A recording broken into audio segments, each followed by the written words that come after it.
Hey, can I get a selfie? Will you let me get a selfie? Go!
So, good morning guys, welcome to Appalachia's Homestead. It's a new work week and we have a lot to talk about, and today on this morning's video, good morning, we are going to be talking about broody hens. We have many videos on this topic, but we're going to do a quick update because we have a lot of new faces. So, welcome to the farm. So in this quick video, I'm going to do the basic talking and bullet points of what is a broody hen, how are they important, and how I personally prefer to keep them in most cases. This is the thing. This is the thing you need to know more than anything, especially if you're new to homesteading or having any type of animal beyond a gerbil or a kitty cat. And even if you have a gerbil or a kitty cat, you're going to know that no two critters, no matter what they are the same. This is really important when it comes to understanding broody hens. Hens are not the same. Chickens, we group them together in one little group. We talk about them. We have the basic understanding of care and whatnot. But the reality is they're just like me and you. They're very different from each other and they require different care. Now, what is a broody hen? Well, to keep it short and sweet, a broody hen is a mama hen. She's not a mama yet. We call them mama hens. They are basically hens that are going into what we call broodiness, okay? And basically you're looking at a hormonal change within the hen, and therefore they basically want to start hatching out babies. It's not that simple though. There's different ways to look at this. Let me tell you the rundown because this gets very confusing for people and I want you to understand from the get-go. Now, in my experience, and many of you out there will agree, that a broody hen, if she's truly broody, which means she goes into this like trance-like state, the underbreast and underbelly of the actual hen gets very warm, and what she does is she tends to want to turn to what basically a nesting mode. She nests on top of a clutch of eggs. Now, I have had hens do two different things. I have had hens be so broody, they don't care what eggs they are hatching. It will be their eggs or other eggs. I have had hens in certain situations where for a time period, they go to a certain spot. Particularly, they like to get out of the run, get out of the coop and find a spot somewhere like in the bushes, okay? We've had several episodes of that here on the farm over the last year. One or two girls get out. After so many days of them going to a particular spot, maybe behind some bushes, something very private, they lay a clutch of eggs. So those eggs are theirs. And after so many days, they decide, that's a good number, time to go broody, and that is where they will sit. He's a good intro, isn't he? But that is not always the case. Sometimes you'll just find a girl broody, and she's actually broody, she stays broody, etc., and she's actually not on any eggs or she's not on her eggs. So this is why I'm saying every scenario is different. Every hen is different, and how they will acclimate to staying broody, how they will acclimate to the spot that they are in, or if you move them, in my case, which is what I prefer to do if I can to protect them and the babies, right? Then, every scenario is different. Now, you also have scenarios where you'll have a hen and you'll think that she is broody. You'll think, oh, yep, she's broody, because they're kind of cranky. That's a good way to put it.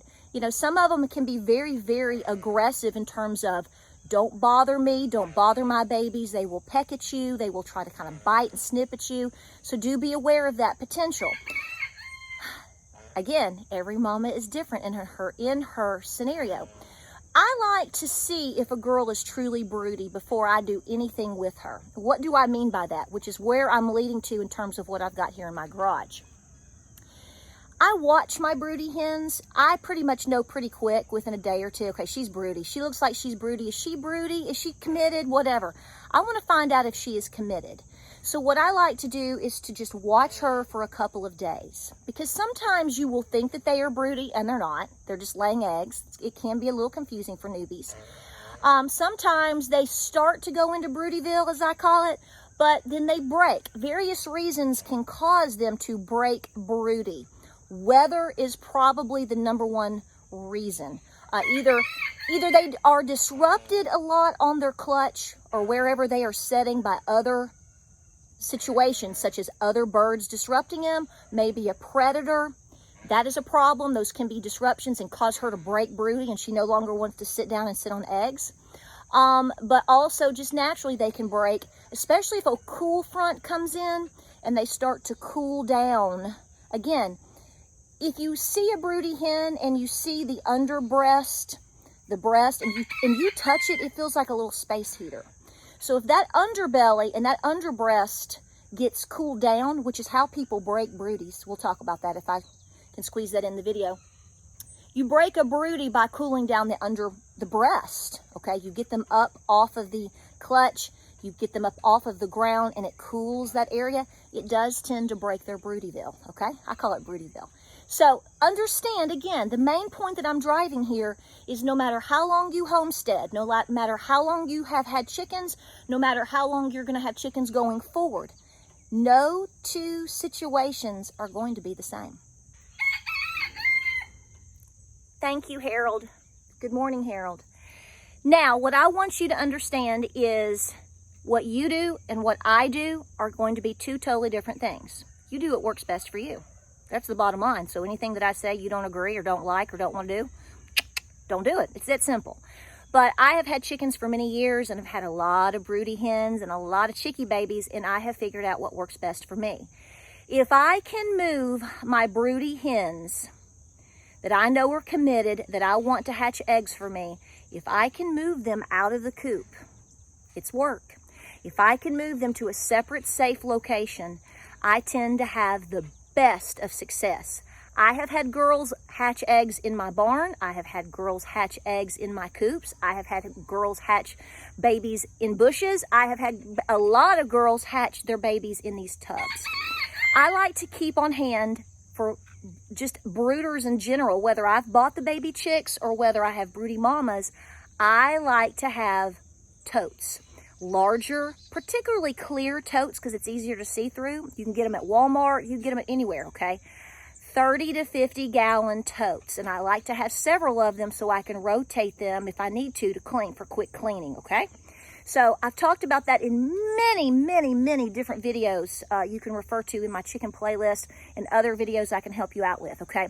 But I like to have those, and as you can see in the clips that I've shown, I also like to have those play child gates, baby gates. You can get them at Walmart. They used to be around $10. They're a little bit more now, like everything else in our life. But to have one or two on hand is easy. You can also use fencing that has been clipped and is safe to go right across the top. A good broody hen that is committed to her eggs, like this one right here, she's not even hardly trying to get up. She gets up and kind of pecks around once a day, moves the eggs around, and that's about it. This is an ideal situation, okay? But you do want to keep them safe, and you do want to keep them guarded, especially if they hatch their babies. So I don't want to bother her too much. I don't like to bother her too much because you can see she's very busy, and you really don't want to disrupt a hen. Okay, you really want to let her do her thing. So, I walk by here. I'm in my garage. You can see my old garage. We're going by her every single day so we can see in every single moment that we walk by several times a day. Does she have food and water? Does she look okay? Does everything look okay? So far, so good. We're about halfway through here in terms of incubation for these babies.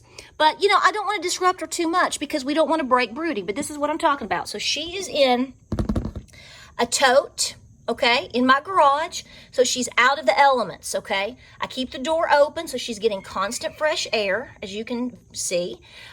She gets lighting clearly. She has fresh food and water twice a day. I clean up her broody poops once or twice a day, give her fresh pine shavings.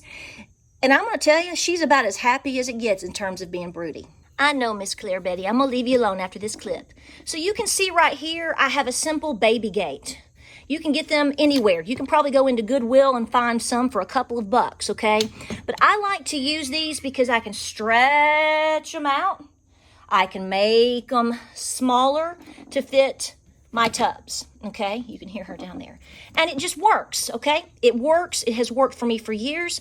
So this is something really good to have. Now, we talk about preparedness here on our channel. We talk about homesteading. We talk about all sorts of things. And in the past, I have made videos talking about the most important creatures on your farm. And I will say right now that I will continue to tell you the most important things on my farm are good roosters and having broody mamas. If you have nice birds, meaning they're healthy, obviously this girl is an older girl. She is several years old. She's very healthy and she's gone broody. She is a valuable asset for my farm. To me, she's as important as a piece of gold. You know why? Because she's healthy. She is very cooperative. She is a committed broody. So she is ensuring that I will continue to have life on my farm. So the point that I'm telling you is it doesn't get any more valuable for you and your sustainability than it does with good roosters, meaning they don't flog the heck out of you. And also, if you have committed girls that are constantly going broody for you and are good mamas, you better keep those girls around as long as possible. I think we have some visitors. I think we have some deer visiting. So here's the thing. Here is how I place my girls into the tubs. After I have waited a couple of days to make sure that they are broody, I watch. After you get through that time period, I prefer to take the hen after it's dark. I have the tub, I have it set up, meaning I have it where I want it. I have the pine shavings in it. I am ready to rock and roll. I do not have the eggs that she is already sitting on or the new ones I'm going to give her in there yet.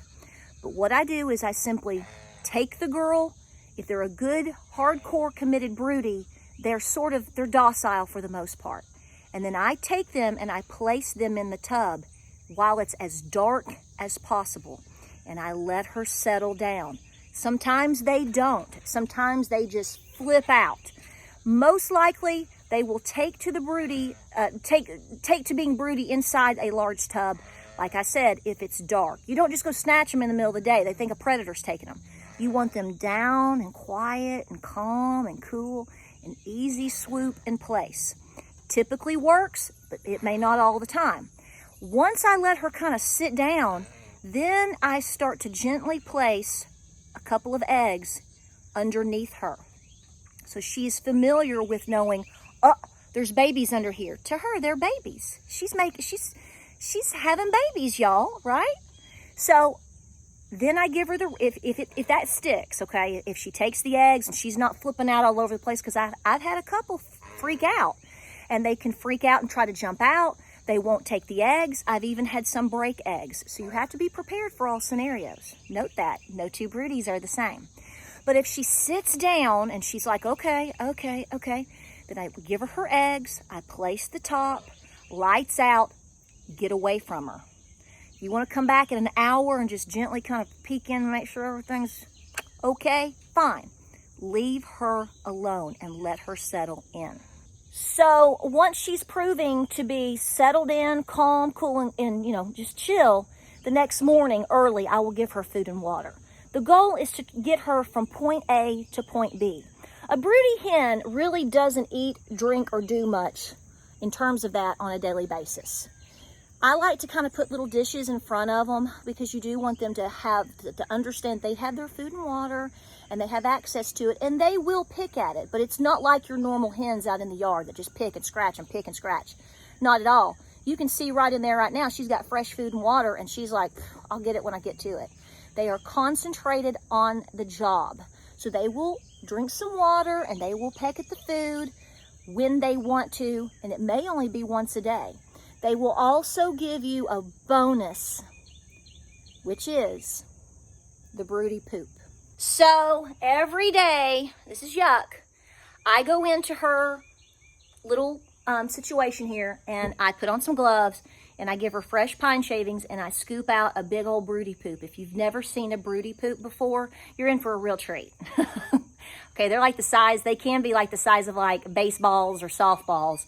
And they're nasty and they're gross, but you want to clean that out. So I do scoop that out. I did film me doing that before I started filming the actual talking part of this video.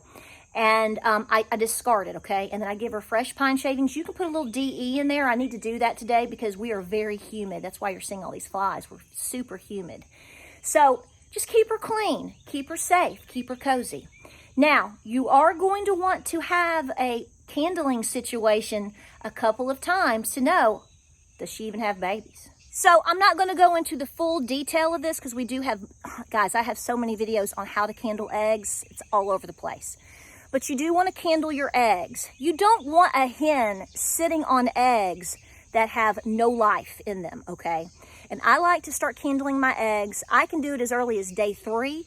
If it's dark enough in my room and I have I use my candler, I can typically tell if I have a viable egg in terms of, got a baby in there, usually by day 3. But typically a lot of people wait till about day 7. That's really when you're going to see a lot of things happening, okay? You're going to see the veining beginning, you're going to see some movement happening, and you're going to feel confident.